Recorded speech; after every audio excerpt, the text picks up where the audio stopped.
My apologies for being absent here on the video report the past couple of days, guys, but I have to tell you, I had just had enough. I was really contemplating a change in careers because, after all, I've been doing this here for some 15 years since I created the websites. I've been in this sports handicapping industry some 20 years. Maybe it was burnout, whatever you want to call it, but I had just had enough. Maybe it was time for a career change, but I thought to myself, I'm not in my 20s anymore. What was I going to do? I needed something to consider, something that had a steady income, something that I could transition to immediately. And then I thought, where were there some openings? 1600 Pennsylvania Avenue. Seemed like there are a lot of openings at the White House here lately, and I'm certainly qualified. I mean, they have an opening almost every hour, seems lately. But then I started to reconsider, right? I don't know any porn stars. I'm not prone to making rash, illogical decisions. I mean, I can spell when I use social media, and I don't need spell check. I don't abuse women, and I don't lie to the press. So I figured those are 5 big strikes against me, so that probably rules me out from any type of political career. So you're stuck with me.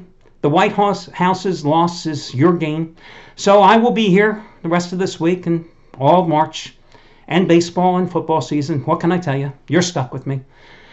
Such is life. Let's talk about the conference tournaments. I got to tell you something. Conference tournaments have never been my cup of tea. I think it is 100 times easier to win once the big dance gets underway than the conference tournaments. Because what makes handicapping and gambling somewhat easier, like gambling is easy to begin with, right? Is repetition, is consistency. It's what makes baseball the easiest sport to make money on. And let me give you that speech very quickly. Baseball, my favorite sport, my most profitable sport, the sport all of you should be betting because it's the easiest sport to make money on because of the repetition and consistency, because you can count on teams playing, 4-game, 3-game homestands or series at least 2 times a week. You have pitchers that you can count on pitching every 4th or 5th day. You have guys that are going to pitch generally 5 to 7 innings. So you're handicapping the starting pitchers. And then in this new age that we've had where bullpens dominate, managers have that rotation set. They're going to get that 5 to 7 inning stretch from that starter, and then who they're going to go to in the 7th, the 8th, and the 9th inning. So you have that repetition, you have that consistency. It makes baseball so easy. Football, to a certain extent. Whether it's the pros or in college, you can handicap certain factors. The letdown, the look ahead, the sandwich situation. In the NBA, there's certain keys that you look for. The second half of back-to-back games, especially when that second leg is on the road. Teams that are playing 3 games in 4 days. Teams that are on extended road trips where it's the 5th or 6th game. Great situational handicapping spots. In college basketball, you have that repetition and consistency. And I've talked about it in previous video reports where at the start of the season, I never would have told you back in November that here we are in March and my best and most profitable conferences this season were Conference USA, Missouri Valley Conference, and the Sun Belt. I didn't plan it that way. It just so happened to be because once I started finding teams that I was making money on, well, that meant I was handicapping not only those teams but their opponents, and that gave me a sense of what was going on in the overall conferences, right? But what happens with these tournament games is now you're taking away the home court advantage. You have all these teams playing at neutral court sites. And a lot of people will say, hey, but they played at least once, if not twice, during the regular season. Yeah, but you had a home and away situation. It all goes out the window on these neutral court sites. Now, occasionally you will have, like in the West Coast Conference tournament earlier this week in Las Vegas, where Gonzaga brings, half of Spokane with them, and it becomes a secondary home court.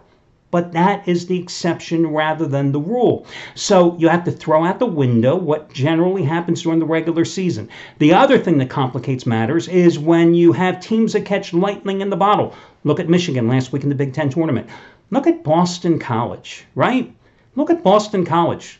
They beat Georgia Tech in the opening round game in the ACC tournament 2 days ago. And then they take on an NC State team that killed them in Raleigh 2 weeks ago.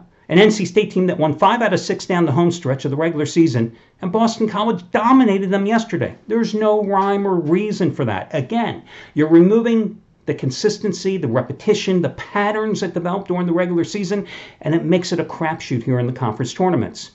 Now, a lot of you are saying, well, what's the difference between today and tomorrow and Friday and Saturday and all these games here in the conference tournaments and the big dance? Because in the big dance, you are suddenly making it all neutral. It's an even playing field once again, because again, now you don't have teams from the same conference playing each other on neutral courts. No, you have the beauty of the big dance. You have teams from different conferences in the early rounds all squaring off. You know these teams are not playing back-to-back days, right? You have a team playing Thursday, a team playing Saturday, a team playing Friday, a team playing Sunday. You have time to digest what happened 48 hours earlier and project that and what's going to happen as you're handicapping games. College basketball is hard enough to handicap. College basketball, when you have teams playing back-to-back, back-to-back-to-back, back-to-back-to-back-to-back, like Michigan did last week, it's damn hard, especially when you don't have overnight lines and you're projecting the numbers and then waiting for the lines to come out. From a handicapping standpoint, from a gambling standpoint, damn tough this time of the year. Okay, let's get to your complimentary plays here. I'm going to take a look at the game between Villanova and Marquette. Now, this is a situation that Villanova won both of the regular season meetings. 85-82 at Marquette on January 28th.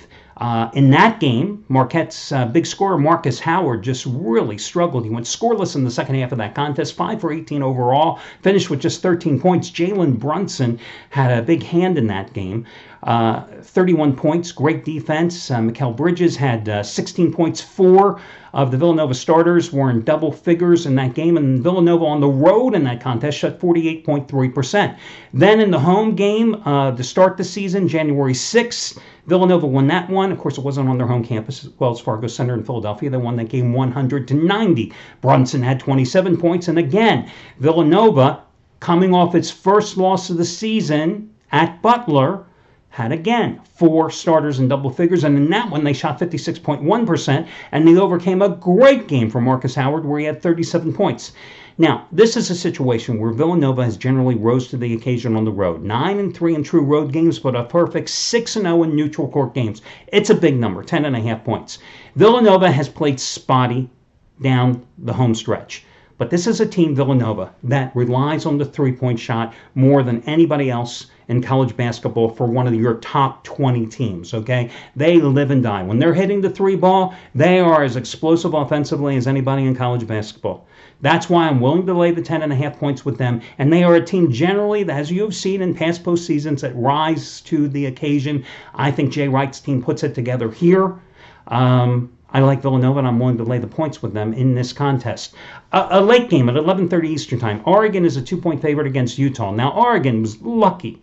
I mean, extremely lucky to beat Washington State 64-62 in overtime last night. They were down by 7 at halftime because they shot 29.1% in the first half of that game. They shot 38.7% for the game. They didn't even take their first lead in that game against the Cougars last night until there was just a tick under 60 seconds left to go in that game. And then they fell down by 4 in overtime before that eventually rallying for the win. Now, these two teams met once during the regular season, late December, and Oregon lost that game. But here's the thing. Utah definitely was the better team down the home stretch. They won 6 of their final 7 games. They had a first-round bye, but second leading scorer for Utah, their power forward, David Collette, doubtful for the game, averaged 13 points and 5 rebounds a game. Without him in there, I'm willing to take a shot with the Ducks in this game. You know, Utah's the number 3 seed this year. Last year was the number 4 seed. They got upset by California in the quarterfinals. It's not like they've been a great postseason performer. So those are your 2 complimentary plays. I'm going to roll with Villanova as the better of the 2 selections. And that's my story. I'm sticking to it, and I wish you well, and we'll do this again tomorrow. Good luck, everybody.